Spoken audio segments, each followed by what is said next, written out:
Hello friends, asthma நோயை பற்றி தான் பார்க்க போகிறோம். இது சின்ன குழந்தைங்கள்லேருந்து பெரியவங்க வரைக்கும் யாருக்குனாலும் வர்றதுக்கு வாய்ப்பு இருக்கக்கூடிய ஒரு க்ரானிக் இன்ஃப்ளமேட்டரி டிசீஸ், இல்லைன்னா சீசனல் டிசீஸ் அப்படின்னு சொல்லலாம். சீசன் சொல்லும்போது எந்த சீசனில் வர்றதுக்கு வாய்ப்பு இருந்தாலும், குறிப்பாக பனிக்காலம், மழைக்காலம், குளிர்காலங்களில் வர்றதுக்கு அதிக வாய்ப்புகள் இருக்குது. ஆஸ்மா அப்படிங்கிறது பிரீத் ஹார்ட் அப்படின்னு மீனிங் வரக்கூடிய கிரீக் வேர்டிலிருந்து எடுக்கப்பட்டது. இப்போ ஆஸ்மா நோய் அப்படின்னா என்ன அப்படிங்கிறத பார்க்கலாம். நம்ம சுவாசிக்கும் போது சுவாசிக்கிற காற்று மூக்கு, தொண்டை பகுதி வழியாக ட்ரக்கியா, பிராங்கஸ், பிராங்கியோல்ஸ் மூலியமாக நுரையீரலை போய் அடையுது அப்படிங்கிறது நம்ம எல்லாருக்குமே தெரியும். இந்த trachea, bronchus, bronchioles chronic inflammation ஏற்படுறதுக்கு பல காரணங்கள் இருக்குது. இது மட்டும் இல்லாமல் இதனுடைய உட்பக்கத்தில் இருக்கக்கூடிய மியூக்கஸ் லைனிங் இதுலேயுமே ஸ்வெல்லிங், இன்ஃப்ளமேஷன் ஆகிறதுக்கு அதிக வாய்ப்புகள் இருக்குது. அப்படி இன்ஃப்ளமேஷன் ஆகும்போது இதிலிருந்து மியூக்கஸ் செக்ரீஷன் அதிக அளவு உற்பத்தி ஆகிறதுக்கு வாய்ப்பு இருக்குது. இந்த மியூக்கஸ் எல்லாமே அந்த சுவாச பாதையில் அக்குமுலேட் ஆகிட்டே இருக்கும். இது மட்டும் இல்லாமல் பிராங்கியல் மசில்ஸ் அப்படின்னு சொல்லப்படக்கூடிய ஸ்மூத் மசில் ஃபைபர்ஸ் எல்லாமே ஸ்வெல்லிங் ஆக ஆரம்பிச்சிரும்.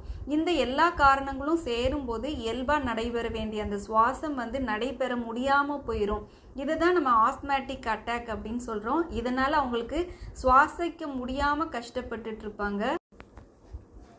இப்போ ஆஸ்மா நோயுடைய குறிகுணங்கள் என்ன அப்படிங்கிறத பார்க்கலாம். இது ஒரு நாளையில் எந்த சமயத்தில் வர்றதுக்கு வாய்ப்புகள் இருந்தாலும் பெரும்பாலும் இரவு நேரங்களில் வர்றதுக்கு அதிக வாய்ப்புகள் இருக்குது. அதுவும் ஏர்லி மார்னிங் சொல்லப்படுற ஒரு 3லேருந்து ஒரு 6-7 மணி இந்த சமயத்தில் வர்றதுக்கு அதிக வாய்ப்புகள் இருக்குது. அது ரொம்ப குழந்தைங்க நைட்டு ஆஸ்மா தூங்க முடியாமல் ரொம்ப கஷ்டப்படுவாங்க. ஒரு சிலருக்கு இருமல், தும்மல் இந்த மாதிரி அறிகுறிகளோடு ஆரம்பிக்கும். ஒரு சிலருக்கு எந்த விதமான குறிகுணங்கள் இல்லாமலே திடீர்னு ஆஸ்மா வர்றதுக்கு வாய்ப்பு இருக்குது. அந்த சமயத்தில் இவங்களால சிலருக்கு நிமிர்ந்து உட்கார முடியாது, சிலருக்கு பேசவே முடியாது, ஷார்ட்னஸ் ஆஃப் பிரெத் இருக்கும்.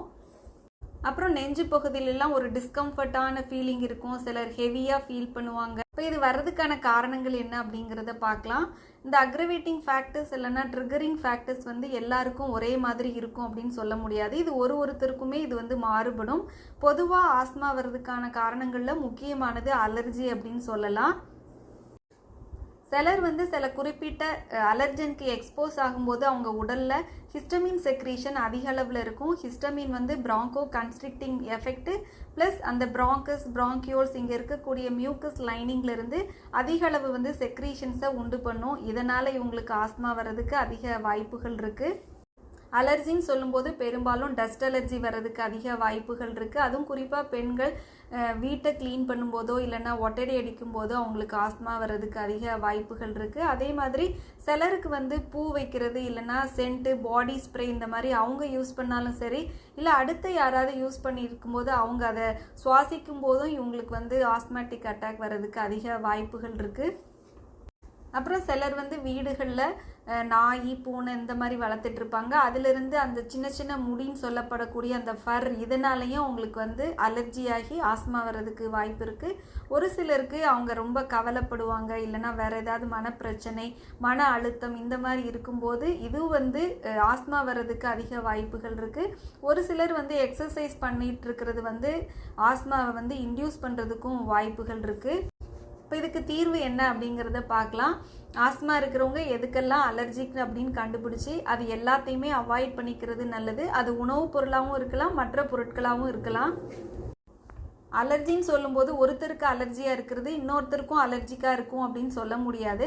அதனால் ஒருத்தருமே ஆஸ்மா வந்தன்னைக்கு நம்ம என்னெல்லாம் சாப்பிட்டோம் அப்படிங்கிறத கொஞ்சம் அனலைஸ் பண்ணி எது அவங்களுக்கு அலர்ஜியாக இருக்குது அப்படிங்கிறத நோட் பண்ணி அதை அவங்க உணவுலையோ மற்ற ஃபேக்டர்ஸையோ அவாய்ட் பண்ணிட்டு வர்றது ரொம்ப நல்லது. இதுதான் நமக்கு ஒரு பெர்மனண்ட் ரிலீஃப் கிடைக்கும். டஸ்ட் அலர்ஜினால் ஆஸ்மா வரக்கூடிய பேஷண்ட்ஸ் மாஸ்க்கை யூஸ் பண்ணிக்கிறது நல்லது. அது குறிப்பாக டஸ்ட் அலர்ஜி இருக்கிறவங்க லேடிஸ் வீட்டை க்ளீன் பண்ணும்போதெல்லாம் டபுள் மாஸ்க் போட்டுக்கிறது ரொம்ப நல்லது.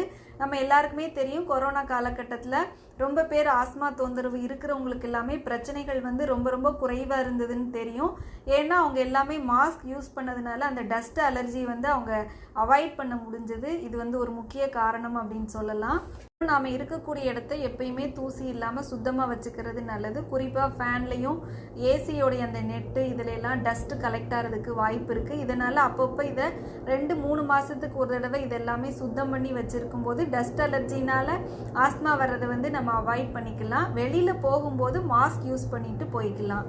ஆஸ்மேட்டிக் பேஷண்ட் செய்ய வேண்டிய முக்கியமான வேலை ப்ரீத்திங் எக்ஸசைஸ். இது நோய் பாதிப்பு இருக்கக்கூடிய சமயங்களில் செய்கிறது நல்லது கிடையாது. அதே மாதிரி சளி பிரச்சனை இந்த மாதிரி ஏதாவது தொந்தரவு இருக்கக்கூடிய சமயங்கள்லையும் செய்யக்கூடாது. இது போக இவங்க எப்போ ஆஸ்மா இல்லாமல் இருக்கோ அந்த சமயங்களில் ப்ரீத்திங் எக்ஸசைஸ் ரெகுலராக மார்னிங்கும் ஈவினிங் 2 டைம் செஞ்சுட்டே வரும்போது நாளடைவில் அந்த ஆஸ்மா வரக்கூடிய அந்த ப்ராபபிலிட்டி குறையிறதுக்கு அதிக வாய்ப்புகள் இருக்குது. நம்ம வாக்கிங் போகிறது எப்படி ஓவரால் ஹெல்த்துக்கு ரொம்ப நல்லதோ அதே மாதிரி ஆஸ்மா பேஷண்ட்ஸ்க்கு டெய்லி ரொட்டீனாக பண்ணிகிட்டு இருக்கக்கூடிய அந்த ப்ரீத்திங் எக்ஸசைஸ் ஆஸ்மா வரக்கூடிய வாய்ப்புகளை குறைக்கிறதுக்கு அதிக வாய்ப்புகள் இருக்குது. உணவுப் பொருள் எடுத்துட்டோன்னா சிலருக்கு கத்திரிக்காய், மீன், கருவாடு இந்த மாதிரி சில உணவுப் பொருட்கள் அலர்ஜியாக இருக்கும். சிலருக்கு இஞ்சி இல்லைன்னா பூண்டு இல்லைன்னா ஒரு சிலர் பெருங்காயம் கூட அலர்ஜியாக இருக்கும். சிலர் அவங்களுக்கு பிடிச்ச உணவுப் பொருளாக இருக்கும், ஆனால் அது அவங்களுக்கு அலர்ஜிக்காக இருக்கும். அப்போ அதை ஏற்றுக்கிறதுக்கு ஏதாவது மெடிசின் இருக்கா அப்படின்னு கேட்பாங்க. அப்படியெல்லாம் ஒன்றும் கிடையாது. ஒன்ஸ் அலர்ஜி அப்படின்னா நம்மளோட பாடி அதை அக்செப்ட் பண்ணிக்கலங்கிறத நம்ம தெரிஞ்சுக்கிட்டு அதை அவாய்ட் பண்ணிக்கிறது ரொம்ப நல்லது. அப்புறம் இவங்க சாப்பிட்றது எல்லாமே சூடாக இருக்கக்கூடிய உணவுப் பொருள் சாப்பிட்றது, குடிக்கிறது, ஈவன் தண்ணி குடிக்கிறது கூட நல்லா சூடு பண்ணி குடிக்கிறது நல்லது. ஃப்ரிட்ஜிலேருந்து எடுத்து எதுவுமே குளிர்ச்சியாக சாப்பிட்றது நல்லது கிடையாது. சிலருக்கு ஃப்ரூட் ஜூஸோ இல்லை மற்ற ஆர்டிஃபிஷியல் ஜூஸ் இதெல்லாம் குடிக்கும்போது இது அக்ரவேட் பண்ணும். அதனால் இதெல்லாம் அவாய்ட் பண்ணிக்கிறது நல்லது. பழங்களில் குறிப்பிட்ட சில பழங்கள் மட்டும் அவங்களுக்கு ஒத்துக்கும், அந்த பழங்களை எடுத்துக்கிறது நல்லது. தயிர் அவாய்ட் பண்ணிடுறது நல்லது. அப்படியே அவங்களுக்கு விருப்பப்பட்டுனா புளிப்பில்லாத தயிரை எடுத்துக்கிறது நல்லது. இவங்க எப்போவுமே ஈஸியாக டைஜஸ்ட் ஆகக்கூடிய உணவுப் பொருளை எடுத்துக்கிட்டுறது நல்லது. அதுவும் குறிப்பாக நைட்டு ஒரு 10-11 மணிக்கு தூங்க போகிறாங்க அப்படின்னா 7-8 மணிக்குள்ளேயே அவங்க டின்னரை முடிச்சுக்கிறது நல்லது. அதுவும் எளிதாக செரிக்கக்கூடிய உணவுப் பொருளாக நைட்டு சாப்பிட்டுக்கிறது ரொம்ப ரொம்ப நல்லது. அப்புறம் ஆஸ்மா இருக்கிறவங்க ஃபுல் ஸ்டொமக் நைட்டு சாப்பிட்டுட்டு உடனே தூங்கக்கூடிய பழக்கத்தை தவிர்க்கிறது நல்லது. சிலருக்கு இந்த கொசுவர்த்தி, ஊதுபத்தி இது எல்லாமே அலர்ஜியாக இருக்கும். இதை நம்ம தவிர்க்கிறது நல்லது. சிலர் ஒபீஸாக இருப்பாங்க, அதோடு அவங்களுக்கு ஆஸ்மா தொந்தரவும் இருக்கும். இந்த மாதிரி ஒபீஸாக இருக்கிறவங்க அவங்க வெயிட்டை குறைக்கிறதுக்கான ஸ்டெப்ஸையும் எடுத்துக்கிறது நல்லது. அவங்க அட்லீஸ்ட் 1 இல்லைன்னா 2 கிலோ குறைஞ்சாலுமே அவங்களுக்கு அந்த ப்ராபபிலிட்டி ஆஸ்மா வர்றதுக்கான வாய்ப்புகள் ரொம்ப கம்மியாக இருக்குது அப்படின்னே சொல்லலாம். பிஎம்ஐ இதெல்லாம் செக் பண்ணிவிட்டு அவங்க வெயிட்டை மேக்ஸிமம் நார்மல் வெயிட்டுக்குள்ளே வச்சுக்கிறது ரொம்ப நல்லது. அப்புறம் மியூகோலைட்டிக் எக்ஸ்பெக்டோரண்ட் ப்ராப்பர்ட்டி, இம்யூனிட்டியை அதிகப்படுத்தக்கூடிய மூலிகைகள் அதிக அளவில் இருக்குது. நோய் பாதிப்பு ஏற்பட்ட சமயங்களில் மட்டும் கஷாயம் குடிக்காமல் ரொட்டீனாகவே ஏதாவது ஒரு மூலிகையோடைய கஷாயத்தை டெய்லி நம்ம உணவில் எடுத்துக்கிறது நாளடைவில் ஒரு நல்ல ஒரு பலன் கொடுக்கும். ஆடாத்தோட இலைக்கு பிராங்கோ டைலேட்டிங் எஃபெக்ட் இருக்குது. அதனால் இந்த இலையை காய வச்ச அந்த பவுடரை 3 வேளை ஒரு நாளைக்கு எடுத்துக்கிடலாம். அப்படி இல்லைன்னா இந்த இலையை கஷாயம் பண்ணி ஒரு நாளைக்கு 3 வேளை எடுத்துக்கிடலாம். இந்த இலையை தண்ணியில் சேர்த்து நல்லா கொதிக்க வச்சு இதை ஆவி பிடிக்கிறதுமே நமக்கு ஒரு நல்ல ஒரு ரிலீஃப் கொடுக்கும். அப்புறம் மிளகு, துளசி, கற்பூரவள்ளி, கருந்துளசி இதுக்கு எல்லாமே சளியை வெளியேற்றக்கூடிய ஆற்றல் அதிக அளவில் இருக்குது. இதை அப்பப்போ நம்ம பவுடராவோ இல்லைன்னா கஷாயம் இந்த மாதிரி செஞ்சு குடிச்சிட்டு வர்றது ரொம்ப நல்லது. அப்புறம் மஞ்சள் பொடி இல்லைன்னா நிலவேம்பு இலை, ஆடாத்தொடை இலை, நொச்சு இந்த மாதிரி ஏதாவது ஒன்று சேர்த்து நல்லா தண்ணியில் கொதிக்க வச்சு இதை ஆவி பிடிக்கிறது நல்ல பலன் கொடுக்கும். பல டைப் ஆஃப் ஸ்ட்ரீமர்ஸ் இப்போ அவைலபிளாக இருக்குது. இதை யூஸ் பண்ணிக்கிறது நல்லது. ரொம்ப முகத்தை பக்கத்தில் வச்சு செய்கிறது நல்லது கிடையாது. அதனால் கொஞ்சம் ஒரு டிஸ்டன்ஸில் இருந்து அப்பப்போ ஆவி பிடிச்சிட்டு வர்றது நமக்கு ஒரு நல்ல ரிலீஃப் கொடுக்கும். அப்புறம் கண்டங்கத்திரி, தூதுவேலை, துளசி, கற்பூரவள்ளி, தும்பை, கரிசலாங்கண்ணி, வில்வம், வெற்றிலை இந்த மாதிரி அடிக்கடி கஷாயமோ இல்லைன்னா அதை பவுடராக்கியோ நம்ம அப்பப்போ சாப்பிட்டுட்டு வர்றது ஒரு நல்ல பலன் கொடுக்கும். குறிப்பாக சொல்லணும் அப்படின்னா அருகம்புல், கொட்டைக்கரந்தை, மிளகு, பூனைக்காளி, புதினா, ஆளி விதை, நன்னாரி, அம்மான் பச்சரிசி, கரிசாலை, சிறுதேக்கு, பிரம்மி இதை மாதிரி பல மூலிகைகளுக்கு ஆன்டி ஹிஸ்டமின் ப்ராப்பர்ட்டி இருக்குது. இதை வந்து அவங்க கஷாயமாவோ இல்லைன்னா பவுடராகவோ இவங்க உணவில் எடுக்கக்கூடிய வழக்கத்தை வந்து மேற்கொள்ளும் போது இது வந்து நாளடைவில் ஒரு நல்ல ரிசல்ட்டை கொடுக்கும் அப்படின்னே சொல்லலாம்.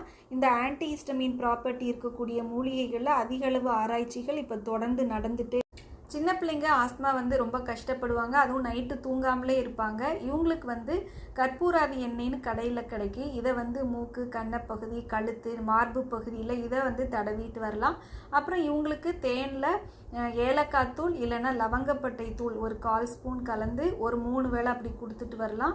அப்புறம் குழந்தைங்களுக்கு வந்து எலும்பிச்சை இலை இல்லைன்னா ஆடாத்தொடை, நொச்சி, மஞ்சள் பொடி ஏதாவது சேர்த்து கொதிக்க வச்சு இதை வந்து ஆவி பிடிக்க வைக்கலாம். அப்படி இல்லைன்னா இந்த கஷாயத்தை வந்து நல்லா வடிகட்டி இதை வந்து நெபுலைசர் இந்த மாதிரி இதில் ஊற்றி அவங்களுக்கு வந்து இன்ஹேல் பண்ண வைக்கலாம். இது வந்து ஒரு நல்ல ரிலீஃப் கொடுக்கும் அப்படின்னே சொல்லலாம். இந்த டிப்ஸை ஃபாலோ பண்ணிக்கோங்க, ஆரோக்கியமாக இருங்க. Have a great life. Thank you friends.